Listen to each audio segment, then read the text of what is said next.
Margaret Chen straightened her navy blazer and checked her reflection in the elevator's polished steel doors one last time. 25 years.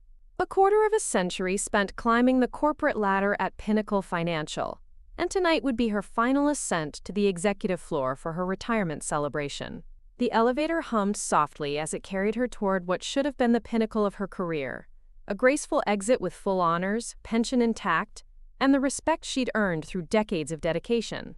At 57, Margaret had planned every detail of her retirement: the small cottage by the lake, the garden she'd always wanted to tend, perhaps even writing the financial thriller novel that had been percolating in her mind for years. The doors slid open with a whisper, revealing the opulent executive suite.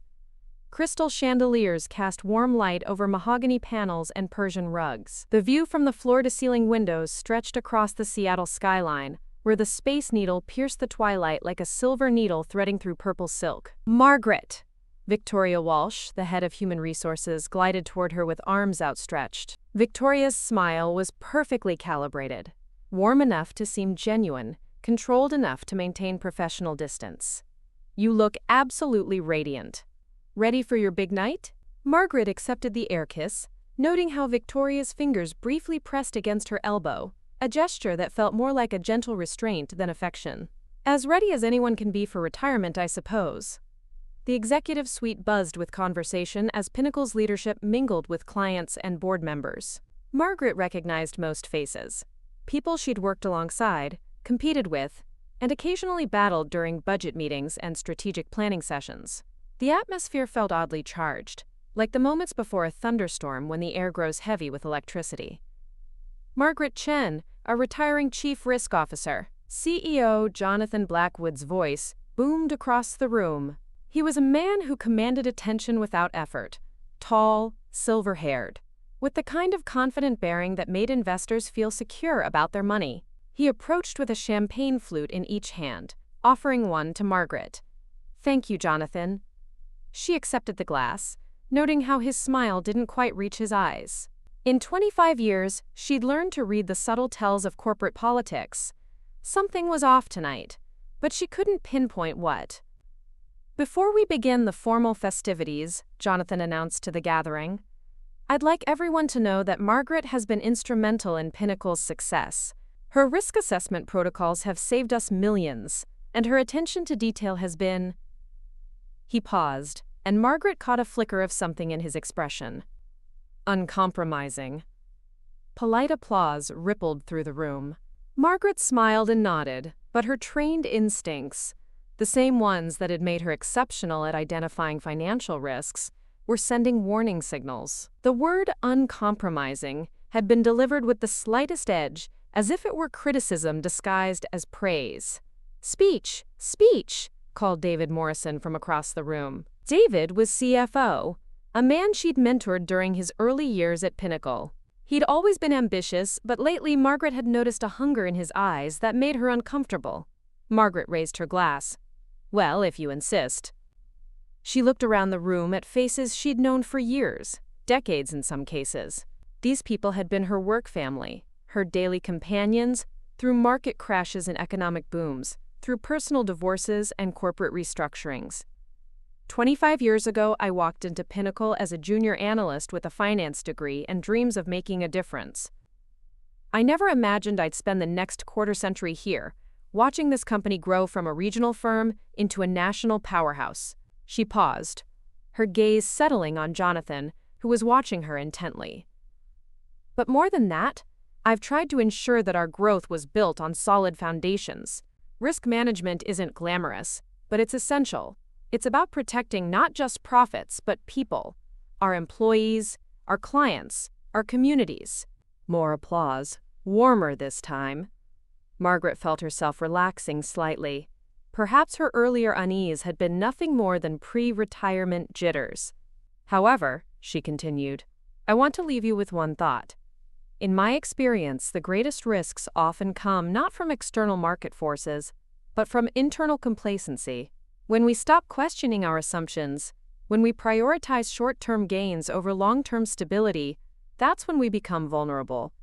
The room had grown quieter. Margaret noticed several board members exchanging glances. Jonathan's smile had become fixed, artificial. "But enough shop talk," she said quickly, lifting her glass higher. "Here's to Pinnacle's continued success, and to all of you who've made my career here so rewarding." The toast was enthusiastic, but as the evening progressed, Margaret couldn't shake the feeling that undercurrents of tension were flowing beneath the celebration's surface. During dinner, she found herself seated between board member Harold Westbrook and senior partner Lisa Chen, no relation, despite the shared surname. "Margaret," Harold said quietly as the main course was served, "I hope you'll stay in touch. Your institutional knowledge is invaluable." There was something in his tone that made her look at him more carefully. Harold had been with Pinnacle even longer than she had, starting as a junior partner before she'd arrived. He was old-school financial conservative, the kind of man who believed in slow, steady growth rather than aggressive speculation. "Of course," she replied. "Though I'm hoping to enjoy a bit of peace and quiet for a while." "Peace and quiet," Lisa echoed from her other side. "That sounds wonderful. Though I have to ask, have you reviewed the final risk assessment reports for the Morrison portfolio?" Margaret's fork paused halfway to her mouth. The Morrison portfolio was David's pet project, a complex derivatives package that she'd been reviewing for weeks. Her preliminary findings had raised red flags, serious ones, but she hadn't submitted her final report yet. It wasn't due until next week, well after her official retirement date. "I'm still working on it," she said carefully. "Why do you ask?"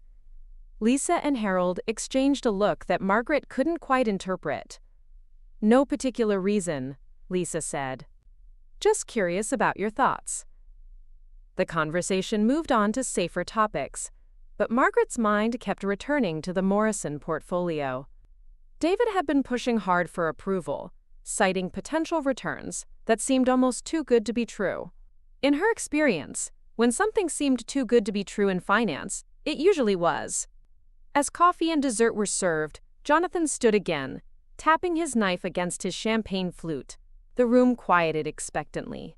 "Ladies and gentlemen, we've reached the moment we've all been waiting for, the formal recognition of Margaret Chen's outstanding service to Pinnacle Financial."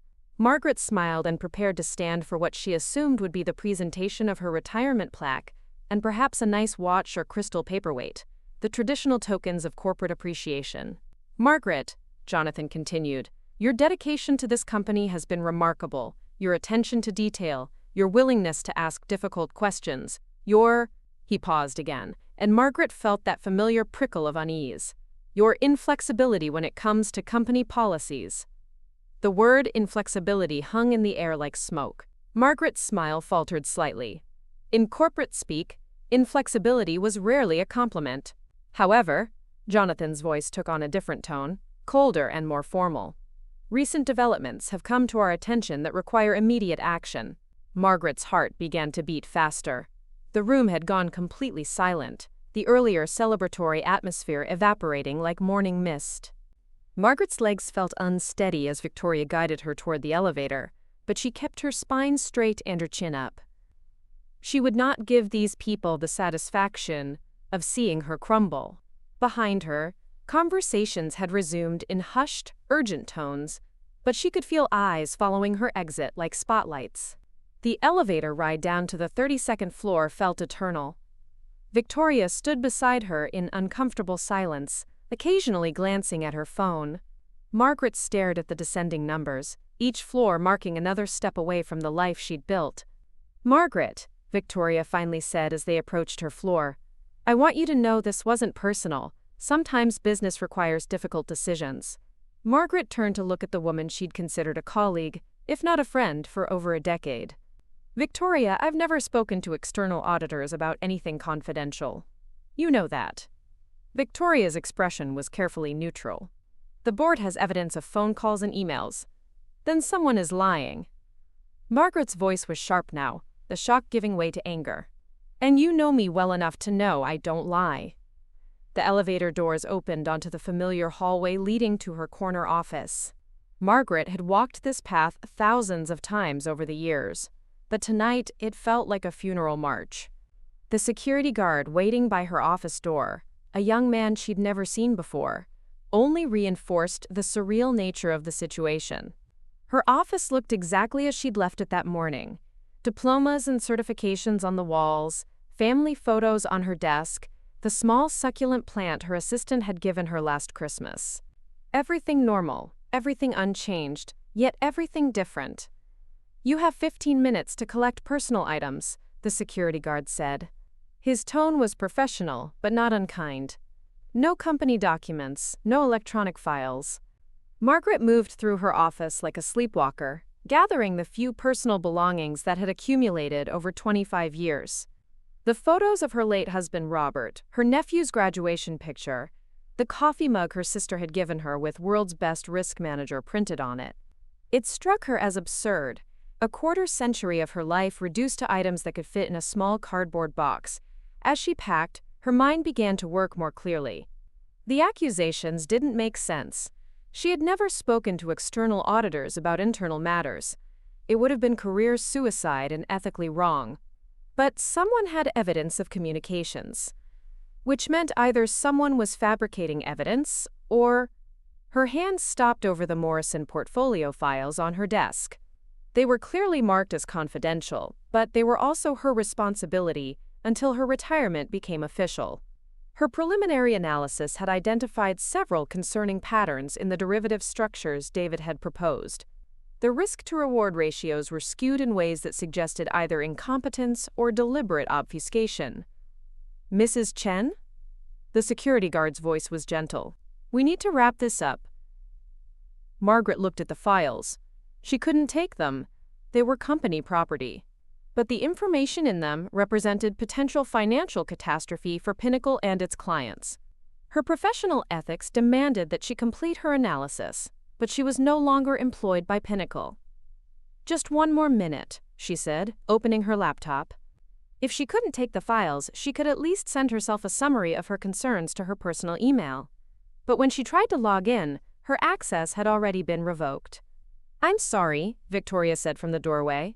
"IT security protocols." Margaret closed the laptop and placed it on the desk. Her hands were shaking slightly. Not from fear, but from frustration. Someone was playing a very sophisticated game, and she was just beginning to understand that she might have been the target all along. The walk to the building's main entrance felt like a perp walk. Word had apparently spread quickly through the building, because Margaret noticed more people than usual in the hallways, their conversations stopping abruptly as she passed. Some looked away in embarrassment, others watched with the morbid fascination reserved for traffic accidents. In the lobby, Harold Westbrook was waiting by the security desk.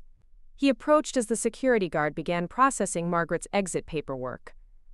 "Margaret," he said quietly, "I'm sorry about tonight. This isn't how things should have ended."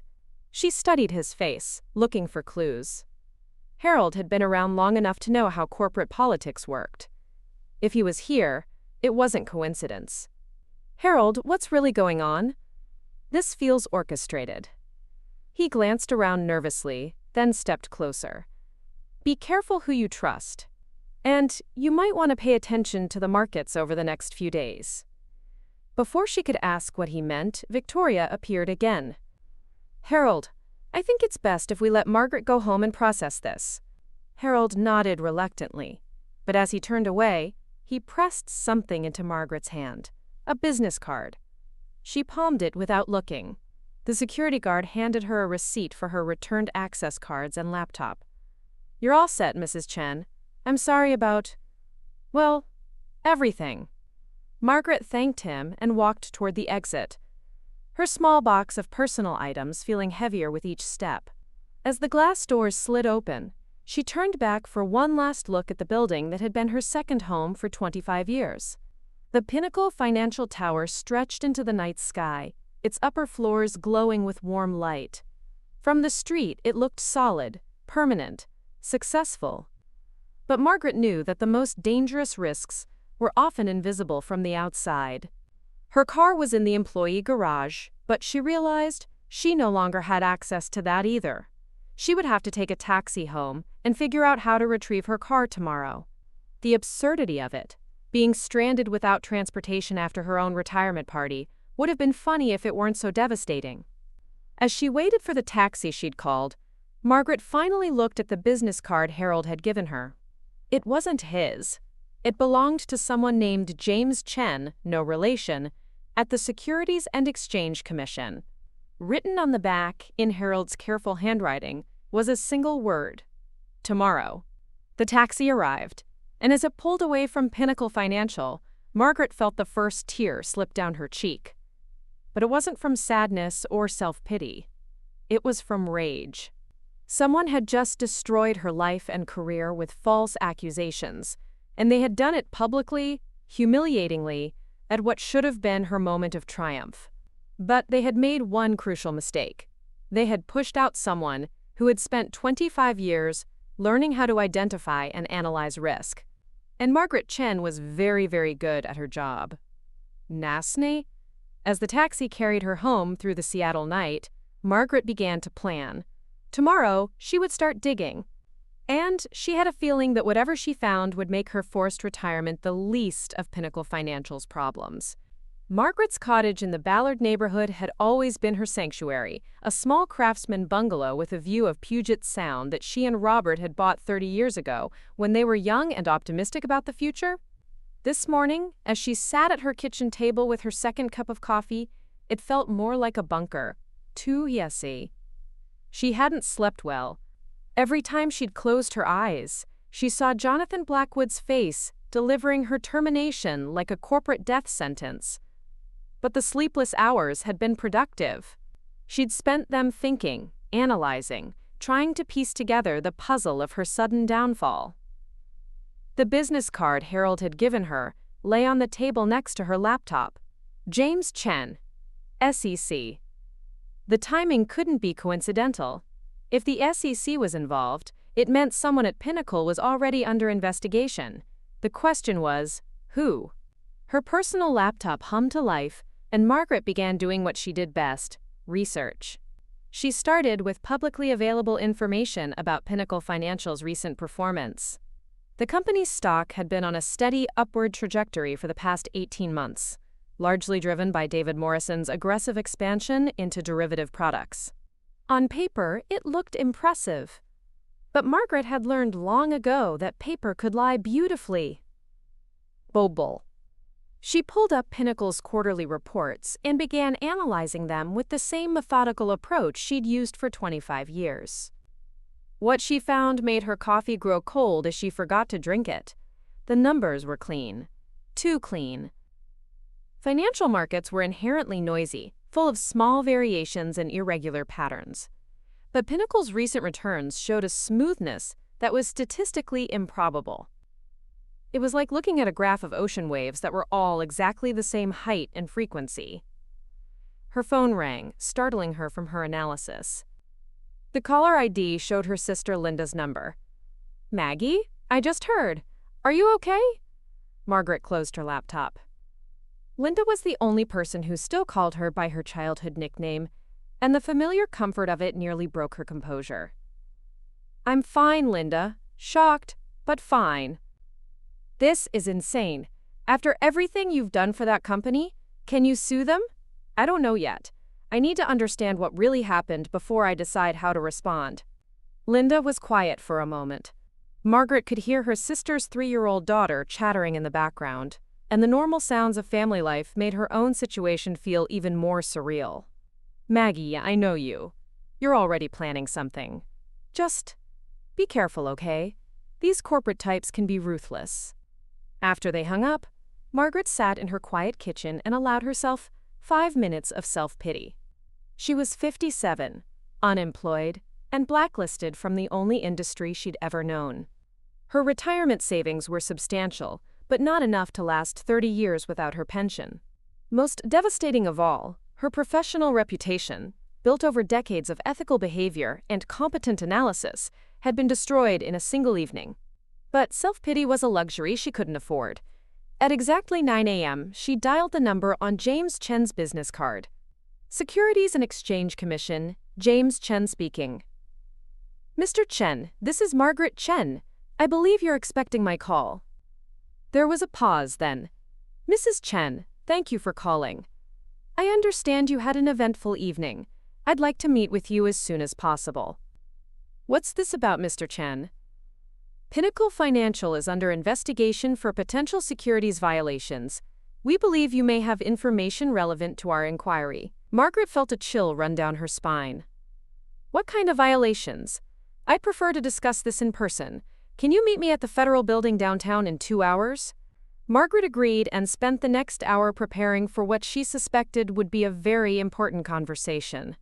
She printed out her personal copies of financial analyses she'd done over the past year, focusing on the areas where she'd identified potential risks in Pinnacle's operations. The Federal Building was an imposing concrete structure that had always reminded Margaret of a modernist fortress.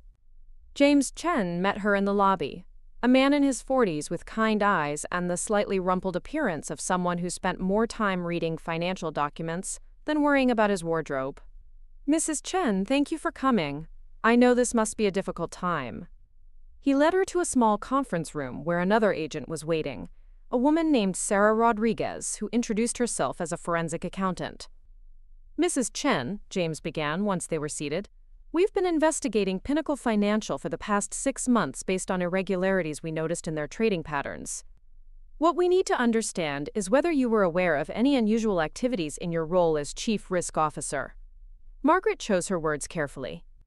I was in the process of analyzing some concerning patterns when I was terminated last night. Can you tell me what specific irregularities you've identified? Sarah Rodriguez opened a thick folder.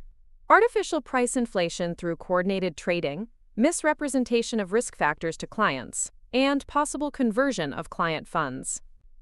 The Morrison portfolio appears to be central to several of these issues. Margaret's heart began racing. The Morrison portfolio, David's pet project that had been pushed through despite her preliminary concerns. How long has this been going on? We believe at least 18 months, possibly longer. The scheme appears sophisticated and well-coordinated. And you think I was involved? Margaret's voice was sharp. James shook his head. Actually, we think you were getting close to exposing it. Your termination last night, the way it was handled. It has all the hallmarks of a preemptive strike. Margaret leaned back in her chair, the pieces beginning to fall into place. Someone knew you were investigating. They needed to discredit me before I could complete my risk assessment. That's our working theory, Sarah confirmed. But we need evidence. Did you keep any personal copies of your analyses? Margaret smiled grimly. I've been doing risk assessment for 25 years. I always keep backups. Over the next 2 hours, Margaret shared everything she had discovered about the Morrison portfolio and other irregularities she'd noticed. The pattern that emerged was damning: systematic manipulation of financial products designed to generate short-term profits while hiding enormous long-term risks. Mrs. Chen, James said as their meeting concluded, we're going to need your help to build this case. But I have to warn you, the people involved in this scheme have already shown they're willing to destroy your career to protect themselves. If you work with us, they might escalate their tactics. Margaret thought about her destroyed retirement, her ruined reputation, the humiliation of being escorted from her own building like a criminal. Then she thought about the clients who trusted Pinnacle with their life savings, the employees whose pensions were invested in the company, the retirees who depended on steady returns for their daily expenses. Mr. Chen, she said firmly, they already destroyed my life once. I'm not going to let them do it to anyone else. As she left the Federal Building, Margaret felt something she hadn't experienced since Robert's death 5 years ago, a sense of purpose. She was no longer just a victim of corporate politics. She was a weapon pointed at the heart of a criminal conspiracy. Her phone buzzed with a text message from an unknown number. Stop digging or you'll regret it. Margaret smiled and deleted the message. Whoever sent it clearly didn't understand who they were dealing with. She had spent her entire career calculating risks, and she knew exactly how dangerous cornered criminals could become. But they were about to learn that Margaret Chen was far more dangerous when she had nothing left to lose. Margaret's fingers flew across her laptop keyboard as she sat in her home office, surrounded by printouts, financial reports, and legal pads covered with her precise handwriting. It was past midnight, but she was too energized to sleep. The SEC meeting had confirmed her suspicions and given her a clear mission: gather evidence of Pinnacle's criminal activities. The challenge was that most of the evidence existed on Pinnacle's internal systems, which she no longer had access to. But 25 years in corporate finance had taught her that information lived in many places, and sometimes the most damaging evidence was hiding in plain sight. She started with public filings. Every publicly traded company had to submit detailed financial reports to the SEC, and these documents often contained clues that only someone with deep industry knowledge could recognize. Margaret had the advantage of knowing Pinnacle's internal operations intimately. She could spot the places where the public numbers didn't match reality. Her analysis revealed subtle but consistent discrepancies in the timing of trades, the valuation of complex derivatives, and the allocation of risk across different client portfolios. Individually, these discrepancies could be explained as normal market variations. Together, they painted a picture of systematic manipulation. But she needed more than patterns. She needed smoking guns. Margaret's phone rang, startling her from her concentration. The caller ID showed Harold Westbrook's name. "Harold, it's past midnight. Margaret, I need to see you. Can you meet me tomorrow morning? Somewhere private." There was tension in his voice that made her sit up straighter. "What's wrong?" "I can't talk on the phone. Meet me at Pike Place Market by the fish throwers at 8 a.m. and Margaret, be careful who you trust." The line went dead. Margaret stared at her phone, wondering how many more people at Pinnacle knew about the investigation and how many were involved in the cover-up. She returned to her laptop, but concentration was difficult now. Harold's warning echoed in her mind, "Be careful who you trust." In corporate conspiracies, the most dangerous enemies were often the ones who smiled at you every day. At 7:45 a.m., Margaret walked through Pike Place Market, weaving between early morning vendors setting up their stalls. The famous fish market was already busy with tourists and locals, the vendors calling out their wares in voices that echoed off the market's historic brick walls. Harold was standing near the fish counter, looking older than she remembered. The corporate executive's confident bearing was gone, replaced by the hunched shoulders of a man carrying a heavy burden. "Margaret, thank you for coming." He guided her away from the crowd toward a quieter section of the market. "Harold, what's going on? You look terrible." He glanced around nervously before answering. "I've been with Pinnacle for 30 years. I helped build that company from nothing. But what's happening now? It's not what we intended." "What do you know about the Morrison portfolio?" Harold's face went pale. "Too much. And apparently so did you, which is why they had to get rid of you." Margaret felt her pulse quicken. "They?" "Jonathan, David, and at least 3 board members. Maybe more. They've been planning this for months. The portfolio manipulation, the client fund diversions, all of it. But they needed you out of the way before you could complete your risk assessment. Because my assessment would have exposed them. Your assessment would have triggered automatic regulatory filings. Once those hit the SEC, the whole scheme would have unraveled within weeks." Margaret absorbed this information, feeling both vindicated and horrified. "Harold, why are you telling me this?" He reached into his jacket and pulled out a small USB drive. "Because I can't live with what we've become. This contains copies of internal emails, trading records, and financial projections that show the scope of the fraud. I've been gathering evidence for weeks, trying to figure out how to proceed." Margaret took the USB drive, feeling its weight in her palm. "Why didn't you go to the authorities yourself?" "Because I'm implicated too. Not directly, but my signature is on documents that approved some of these activities. I thought they were legitimate investments when I signed them, but..." He shrugged helplessly. "Ignorance isn't much of a defense in federal court." "Harold, this is incredibly brave of you." "No, it's incredibly selfish. I'm trying to save what's left of my soul before this company completely destroys it." He looked at her intently. "But Margaret, you need to understand. These people are desperate now. They know about the SEC investigation, and they're going to do whatever it takes to protect themselves." "How do they know about the investigation?" Harold's expression darkened. "Someone at the SEC is feeding them information. They knew about your meeting yesterday before you even left the federal building." Margaret felt cold dread settle in her stomach. If Pinnacle had sources inside the SEC, then her cooperation with the investigation had put her in even greater danger. Who's the leak? I don't know, but I know they're planning something. There was an emergency board meeting this morning, and security has been increased throughout the building. They're acting like they're under siege. Impressive setup, Margaret said, settling into a chair across from his desk.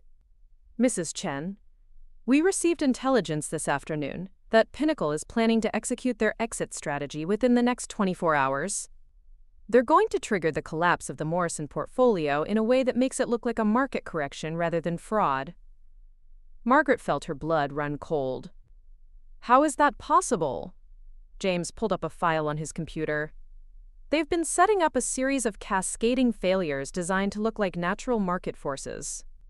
When it's over, the evidence of their manipulation will be buried under legitimate-looking trading losses, and they'll have transferred the bulk of the stolen funds to offshore accounts. But surely the SEC can freeze their assets.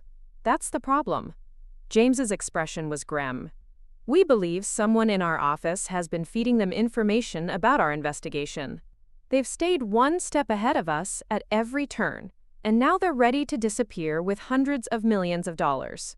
Margaret reached into her purse and pulled out one of the backup drives Harold had given her. This might change things. I have evidence that could stop them. James's eyes widened as Margaret explained what was on the drive. He immediately inserted it into his computer and began scanning through the files. This is incredible! Mrs. Chen, this is exactly what we needed to file federal charges. He looked up at her with something approaching awe. How did you get this? A friend with a conscience. But James, there's something else. Harold Westbrook warned me that you have a leak in your office. Someone at the SEC is feeding information to Pinnacle. James went very still. He told you that? This morning. He said they knew about our meeting yesterday before I'd even left the building. For a long moment, James stared at his computer screen. Then he slowly reached for his desk drawer.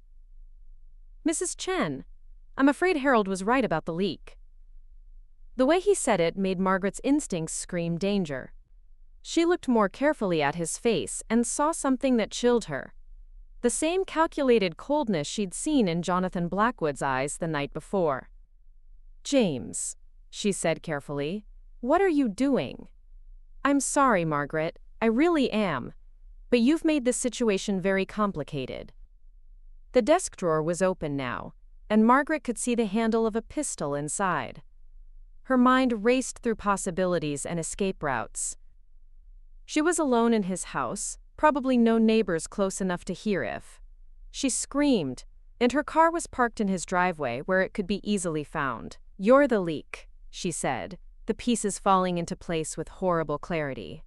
I prefer to think of myself as someone who recognizes opportunity when it presents itself. James's hand hovered over the drawer. Pinnacle's activities created a perfect storm. Massive profits with manageable risk, as long as someone was controlling the investigation. Margaret forced herself to remain calm, calling on decades of experience managing crisis situations. How long have you been working with them? 18 months. Jonathan Blackwood is very persuasive, and the compensation package was substantial. James seemed almost relieved to be talking openly. The plan was elegant. I would ensure the SEC investigation moved slowly, focusing on minor infractions while the major operations continued. Everyone wins. Pinnacle makes their money, I make mine, and the financial system remains stable. Except for the thousands of clients who are going to lose their life savings. James shrugged. Market corrections happen, people lose money. At least this way, the losses are controlled and concentrated rather than spreading throughout the entire financial sector. Margaret realized she was listening to the rationalization of someone who had convinced himself that theft was somehow a public service. But I complicated things. You complicated everything. Your risk assessment was too thorough, too accurate. We couldn't let you complete it. James's hand moved closer to the gun. The termination was supposed to discredit you enough that no one would take your concern seriously. But then you went to the SEC, and Harold gave you those files. So you're going to kill me. Margaret was surprised by how steady her voice sounded. I'm going to make this look like a suicide. Disgraced executive, facing financial ruin and public humiliation, takes her own life. It's sadly believable. Margaret's mind raced. She needed to keep him talking while she figured out an escape plan. James, you must realize this is all going to collapse eventually. Ponzi schemes always do. Eventually, yes. But by then, the principals will be safely relocated to non-extradition countries, with enough money to live very comfortably. The collapse will be blamed on market forces and regulatory failures. My failures, actually, which is why I'll be relocating as well. Tonight? Within hours. Pinnacle is executing their final trades as we speak. By tomorrow morning, the Morrison portfolio will show catastrophic losses that will trigger margin calls and forced liquidations throughout their entire investment structure. The company will be bankrupt, the evidence will be destroyed, and the key players will be gone. Margaret heard a car door slam outside. James heard it too, and his expression sharpened with alarm. "Are you expecting someone?" Margaret asked. James stood and moved to the window, keeping one hand near his desk drawer. "No one should know you're here." Margaret seized the moment of distraction to slowly reach into her purse. Her phone was there, and she managed to dial 911 without looking, keeping the motion hidden behind her purse. "James," she said loudly, hoping the 911 operator could hear, "this is Margaret Chen at 4847 Magnolia Boulevard. James Chen of the SEC is threatening to kill me because I have evidence of his involvement in financial fraud at Pinnacle Financial." James spun around, his hand now gripping the pistol. "Hang up the phone!" "The evidence is on a USB drive that proves James Chen has been taking bribes to obstruct an SEC investigation," Margaret continued. "If something happens to me..." James lunged toward her, but the front door exploded open before he could reach her. Harold Westbrook burst into the room, followed by two men in FBI windbreakers. "FBI! Drop your weapon!" James froze, his pistol halfway out of the drawer. For a moment, Margaret thought he might try to fight, but then his shoulders sagged in defeat. He raised his hands slowly. "Margaret, are you all right?" Harold asked as FBI agents secured the scene. "I'm fine. How did you know to come here?" "I've been working with the real SEC investigation for weeks. James Chen was under surveillance, but we had to let his activities continue until we could gather enough evidence of his bribery and obstruction." Harold looked apologetic. "I'm sorry we had to use you as bait, but we needed him to reveal the full scope of his involvement." One of the FBI agents approached Margaret. "Mrs. Chen, I'm Agent Rodriguez. We spoke on the phone yesterday. I'm Sarah Rodriguez from the SEC, and we've been running a parallel investigation into Agent Chen's activities." Margaret's head was spinning. "So the James Chen I met yesterday wasn't really SEC?" "He was SEC, but he was compromised. We've been building a case against him for months, but we needed proof of his direct involvement in obstructing justice." Agent Rodriguez explained that the real SEC investigation had been running secretly, while James Chen fed false information to Pinnacle. "We knew he was the leak, but we had to catch him in the act of actively participating in the conspiracy rather than just taking bribes." "What about Pinnacle? Are they executing their exit strategy tonight?" But fame and job offers couldn't undo the damage. Pinnacle Financial had collapsed within days of the arrests, taking with it the retirement savings of nearly 15,000 clients.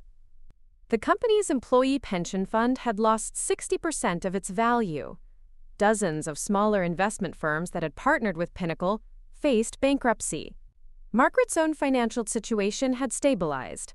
The company had been forced to restore her pension and benefits as part of the legal settlement, but she knew she was one of the few lucky ones. After the hearing concluded, Margaret walked through the Capitol building toward the exit, reflecting on how much her life had changed in 3 weeks. She had gone from being a quietly respected risk manager to being the public face of financial whistleblowing. It was not a role she had ever wanted or expected. "Mrs. Chen?" Margaret turned to see a young woman in a business suit approaching her. She was perhaps 30, with the kind of determined expression that Margaret recognized in ambitious young professionals. "I'm Jennifer Walsh from the Treasury Department. I was wondering if I could speak with you privately." They found a quiet cafe near the Capitol, where Jennifer explained that she was part of a task force developing new regulations to prevent financial fraud. "Mrs. Chen, we need someone with your expertise and credibility to help design better oversight systems. Would you consider joining the task force?" Margaret sipped her coffee and studied the young woman's face. "Jennifer, I've spent the past 3 weeks being praised as a hero for doing what should have been routine professional responsibility. The fact that doing my job correctly is considered heroic suggests that our financial system has much deeper problems than regulation can solve. Which is exactly why we need people like you involved in the solution." Margaret was quiet for a long moment, thinking about Robert and the retirement they had planned together, about the cottage by the lake that would now remain just a dream. But she also thought about the thousands of people whose savings had been stolen, and the systemic problems that had made the theft possible. What kind of authority would this task force have? Jennifer smiled. Direct advisory role to the Treasury Secretary, with recommendations going to Congress and federal regulatory agencies. Real power to create meaningful change. And the timeline? 2 years initially, with possible extension based on results. Margaret made her decision. "Jennifer, I'll consider it under one condition. I want complete independence to investigate and report on any financial institution, regardless of political considerations." "I think that can be arranged." They shook hands, and Margaret felt something she hadn't experienced since her forced retirement, a sense of purpose. She was 57 years old, had been publicly humiliated and threatened at gunpoint, and had seen her quiet plans for retirement completely destroyed. But perhaps that destruction had cleared the way for something more important.